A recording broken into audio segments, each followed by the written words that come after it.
Everything you thought you knew about Blueface is about to be exposed. Hazel just dropped receipts, screenshots, and messages that could completely unravel him. From secret cash transfers to private chats, from public flings to hints about a hidden relationship, this story has it all. Blueface tried to control the narrative, but Hazel wasn't having it. And the one thing she mentioned, let's just say it hit way too close to home. By the end of this video, you'll see why the internet can't stop talking about this mess, and why Blueface might never recover. Stay tuned, because this tea is about to get explosive. The DMs are real, so maybe it's time to share them. Honestly, if this involved anyone else, I probably wouldn't care, but since it's Blueface and Stewie, why not have some fun? The moment Hazel revealed that Blueface supposedly had a secret gay lover, everything around him started to crack open, and I'm talking about real receipts, the kind has been trying to hide since Creasorn claimed she found gay porn in his search history. Blueface ends up getting exposed by Hazel while Chris Sean sits on the sidelines, throwing shade. One key moment really sets the stage. Hazel FaceTimes Blueface to show her post-gym body, and he immediately flashes the chat like a kid caught sneaking on their phone in class. Hazel wasn't just showing off. She says Blueface had been flirting hard, sending money and flights, telling her to stay down, all while juggling 3 other women and beefing with Croissant over his kid. The biggest reveal? Hazel claims he asked her to keep quiet about a male friend he was way too close with, hinting enough for the internet to dig up that old viral thread where a gay influencer claimed he'd had a relationship with Blueface. And speaking of Blueface, all this chatter reminded me of when I posted some pics on Instagram a few months back. Hazel is very much a baddie, confident and unapologetic with her equally fierce friends. I wasn't planning to dive into all this, but curiosity won out, and now you'll have to be the judge of how it all plays out. This situation is important because Hazel had already dropped subtle hints about it before things completely blew up. Even back when she and Blueface were still together, Hazel went on X and revealed that she had stumbled across something personal in his search history: gay porn. She framed it carefully, saying something along the lines of, "Nothing wrong with being bisexual, but it should be known before she falls in love." At the time, it was just a passing comment, something to alert people without stirring too much drama. But in hindsight, that post set the stage for the chaos that was about to unfold. Hazel had planted a seed in the public consciousness, a quiet warning that there were aspects of Blueface's life and identity that weren't being openly addressed. It wasn't just gossip, it was context, a breadcrumb that, when pieced together with later events, made the entire story far more explosive than anyone could have anticipated. Fast forward a little, and that same story came back into the spotlight in a way that completely destabilized Blueface. Hazel didn't just casually mention it. She used it strategically to accuse him of being on the down low, a claim that instantly sent his carefully curated public persona into a tailspin. Blueface's reaction was immediate and extreme. He started lashing out online, calling Hazel too old, as if age could somehow justify the unraveling of his reputation, and he didn't stop there. He went so far as to remove her from his roster entirely. To an outsider, it might have looked like a typical overreaction to a breakup or a petty age joke, but anyone paying attention knew the truth. The reason he snapped had nothing to do with age or superficial insults. It was about what Hazel was on the verge of revealing, something he had been trying to keep buried for years. When Hazel dropped even the faintest hint about a particular male friend, it was like flipping a switch for Blueface. His reaction wasn't slow or calculated. It was instantaneous. He jumped online, attempting to deflect and control the narrative, but the deflection was transparent. He threw out age jokes like armor, trying to make it seem like the conflict was merely about maturity or a generational gap. He publicly declared, "I'm officially letting Hazel go from the roster. You're too old to be acting this young. I'd rather be with someone younger." On the surface, it seemed like classic Blueface bravado, an attempt to maintain control of the story by shifting the focus to her supposed shortcomings. But Hazel didn't fall for it. She wasn't buying into the distraction or letting him rewrite the narrative.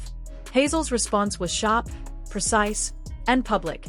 She fired back with a screenshot of the $5,000 he had sent her just days before the breakup, a substantial amount of money that carried far more weight given the timing. Alongside it, she posted a caption that hit harder than any words could. "You sent me back to stay down and deal with your ish, but now I'm the old one." The phrasing was simple but devastating. It wasn't just about money. It was about trust, expectations, and the hypocrisy of Blueface's actions. She highlighted the contradiction perfectly. He had just days earlier been telling her to stay down, to tolerate his behavior, yet now he was publicly dismissing her because of her age. The timing couldn't have been more pointed, and when paired with the male friend hint, the implication was explosive. But Hazel didn't stop there. She continued to peel back the layers of Blueface behavior, escalating the situation by posting receipts that left little room for denial. One particularly damning revelation involved another woman named Akira. Hazel shared images and details showing Blueface at his King of Crabs restaurant, casually kissing Akira in public like nothing had happened, right after his recent interactions with Hazel. The juxtaposition was glaring. Here was a man publicly dismissing someone he had previously invested in emotionally and financially, while simultaneously flaunting a new relationship as if to prove a point. For anyone observing, it was clear that the narrative he had been trying to control was slipping through his fingers, and the more Hazel shared, the more the story spiraled out of his control. The unraveling didn't just end with a single image or a message. It was the accumulation of details that created an undeniable pattern. Receipts, screenshots, texts, and photos all combined to construct a timeline of behavior that painted a picture of a man whose public persona was increasingly at odds with his private actions. Each new post added another layer of pressure, exposing contradictions and amplifying the stakes. Hazel's ability to piece everything together, highlighting financial support, emotional manipulation, and public deception, made it impossible for Blueface to ignore the mounting evidence. What made this situation particularly compelling is that Hazel wasn't merely targeting him for revenge or drama. She was providing a narrative that was both personal and verifiable, allowing the public to follow the evidence and see the inconsistencies in real time. From the $5,000 transfer and the male friend hint to the photos with Akira and the public statements he made about her, each piece fit into a larger puzzle. Hazel's posts weren't just emotional reactions. They were carefully timed and strategically placed revelations that made the timeline of events clear to anyone watching.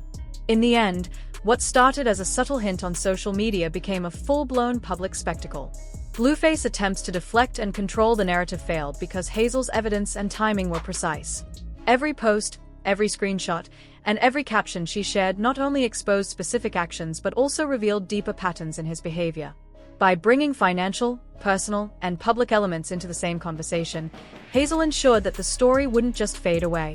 It was unfolding before the world in a way that left Blueface with limited options: either address the truth or continue to see the unraveling of the carefully curated image he had built over years. And with each new revelation, the pressure increased, leaving fans and observers glued to the timeline, eager to see what would happen next. Hazel didn't waste a second. She clapped back, calling Akira trailer park trash. But more importantly, she dropped a subtle but savage comment on Instagram that had the timeline buzzing. She kept his secret for so long, but not anymore. She called him out for being disrespectful, kissing Akira in public, and then sending Hazel money just days before, telling her to stay down while he ran his side drama. Hazel made it clear. It wasn't enough. She was done, emphasizing that if he wanted someone younger, fine, but his little secret was out. She even hinted that while Blueface wanted monogamy, he couldn't offer the same, and the reason was obvious to fans. People started digging into the timeline and connected dots from a past interview where Blueface admitted he still missed Koa Ray while juggling Hazel. Fans pieced it together quickly, and it didn't stop there. Blueface's mother had already described their relationship as mama vibes, unaware that Hazel was 17 years older than Blue. She initially thought Blue was chasing Cloud again, but then realized, it's giving sugar, mama, hinting this could be a sugar mama situation. As Hazel insinuated that Blueface had a secret man on the side, the drama hit a whole new level. She was about to reveal something Blueface never wanted the internet to see, something Crow had even hinted at before Hazel publicly clowned him. The moment Hazel teased the secret male, the timeline exploded. Instead of slowing down the fire, she poured gasoline on it, posting another now-deleted Instagram story that spoke volumes without saying much at all. Hazel's post landed like a bomb because she called out Blueface in a way that exposed a major contradiction in his public persona. He had always portrayed himself as someone who wanted loyalty, monogamy, and control in his relationships, yet Hazel highlighted that he wasn't being honest about who else he was entertaining behind the scenes. She didn't throw names out carelessly, but the hint was strong enough that the internet did what it does best: connect the dots. Almost immediately, fans began digging through old photos and posts, resurfacing viral images of Blueface posing in jail with a certain man. These weren't casual, distant shots. They were close, leaned-in, almost intimate poses that raised eyebrows and caused people to question the true nature of their relationship. The photos alone sparked discussion, but the drama didn't stop there. Someone soon discovered an interview in which Blueface admitted that being around men in prison had tested him, that temptation existed, and that he had to consciously handle it to avoid crossing certain lines. That statement, combined with the images, provided a context that made Hazel's post hit even harder. The internet was already buzzing when Hazel delivered the final blow in her post. She reminded Blueface exactly why he had panicked the moment she mentioned his close male friend, something that clearly struck a nerve he had been trying to bury. And then Creason entered the scene, stepping in with a level of intensity that amplified the drama. She didn't hold back, claiming that Blueface was effectively digging his own grave by entangling himself with older women while also being secretive. Creason even referenced a chilling example, saying she would treat him the same way she did Ronnie, a name that immediately sent shivers down fans' spines because Ronnie had passed away shortly after requesting a DNA test. That detail alone added an extra layer of gravity to the unfolding narrative, turning what might have been ordinary social media drama into something darker and far more consequential. The comments section exploded with speculation, analysis, and shock. Fans began connecting the pieces: Hazel's post, the jail photos, past interviews, and Creason's warnings all merged into a coherent, albeit unsettling, story. People were piecing together a timeline of Blueface's actions, his behavior with women, and the hidden aspects of his life that the public had never seen. It became increasingly clear that Blueface was no longer in control of the narrative. And to make matters worse, he didn't deny anything. There was no attempt at clarification, no statement to dispute the claims, just silence and deflection. Instead of addressing the growing wave of accusations, he seemed to retreat into chaos mode, leaving room for speculation and interpretation, which only made the story spiral further. What followed was not a typical celebrity clapback. This was a full-blown meltdown. The allegations weren't isolated. They built upon one another, forming a web that was nearly impossible for Blueface to escape. Fans were talking about a secret lover, an older influencer, his controversial search history, and the jail photos, all at once. The combination of evidence, testimony, and social media receipts created a pressure cooker situation that he could no longer manage through jokes, age deflections, or casual dismissal. Each post from Hazel or Creason added another layer of complexity, intensifying the public scrutiny and interest. The story had shifted from a personal feud to a fully public spectacle, with every detail being analyzed, debated, and shared. It was a moment where the internet collectively pieced together a puzzle, revealing cracks in Blueface's carefully managed image, exposing private behaviors that contradicted his public statements, and showing just how vulnerable he was when faced with the truth being laid out so plainly. By the time the dust started to settle, the situation had escalated to a point few could have predicted. Hazel and Creason had successfully built a narrative that connected multiple threads of Blueface's private life, leaving him cornered in a way that no publicist or social media strategy could easily undo. The combination of personal revelations, visual evidence, and public statements had transformed a typical celebrity squabble into a moment of real accountability, or at least a public reckoning. And through it all, Blueface remained on the sidelines, unable to regain control, as fans and observers continued to dissect every post, every photo, and every implication, watching the drama unfold in real time. Blueface didn't try to clear his name. Instead, he did what he always does when things hit too close to home. He deflected. He went back online, tossing age jokes around like confetti at a middle school rally, saying things like, "If anyone's got more patience than Hazel at 45, you're out of here. Cancel Christmas." But while he laughed it off, Hazel pressed harder.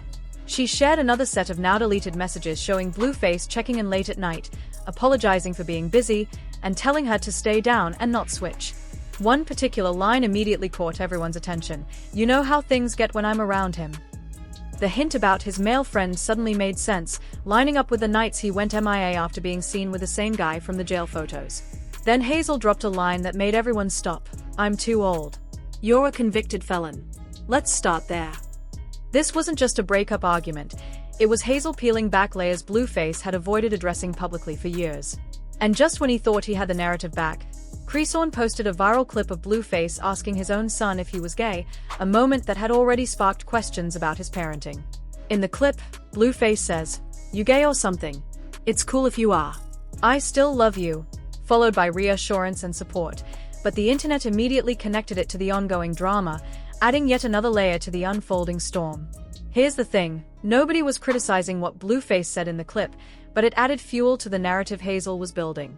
By this point, The internet had a growing pile of evidence: the gay influencer claiming Blueface as a boyfriend, the jail photos with the same close friend, Blue admitting he felt temptation around men in prison, Creason revealing gay porn in his search history, and Hazel noting his panic when she mentioned a male companion.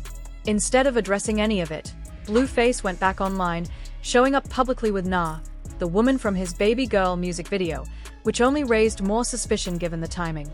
But the real explosion came when Hazel dropped the piece that tied everything together, the one thing Blueface never wanted the public to see. She posted a now-deleted voice note transcript where he allegedly said, "You know, I don't trust ninjas around me no more after jail. I stick with who I know."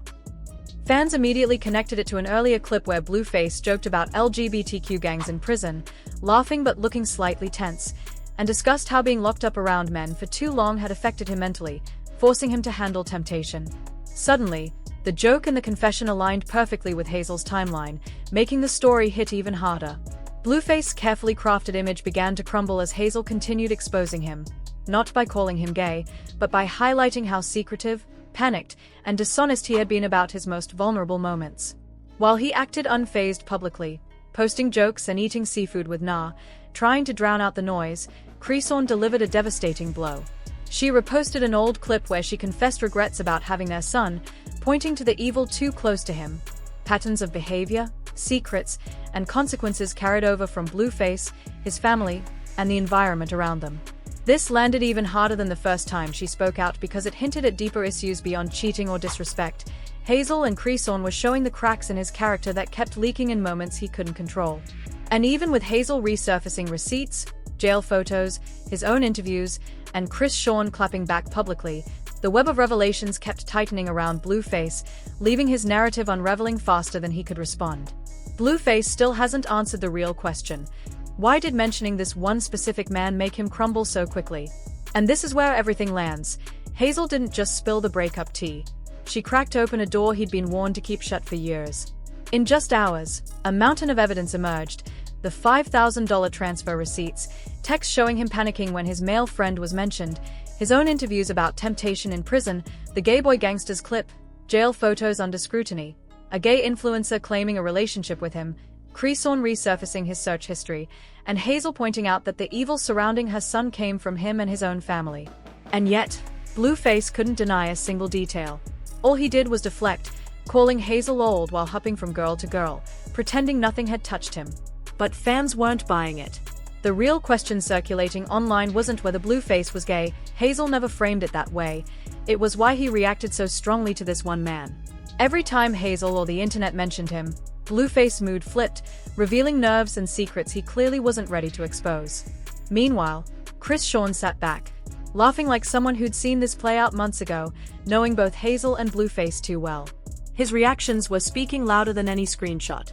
So now the question remains: is Hazel lying, or did she finally trigger the one secret Blueface can't joke his way out of? Did the secret lover accusation hit too close to home, or is he spiraling because he lost control of his own narrative?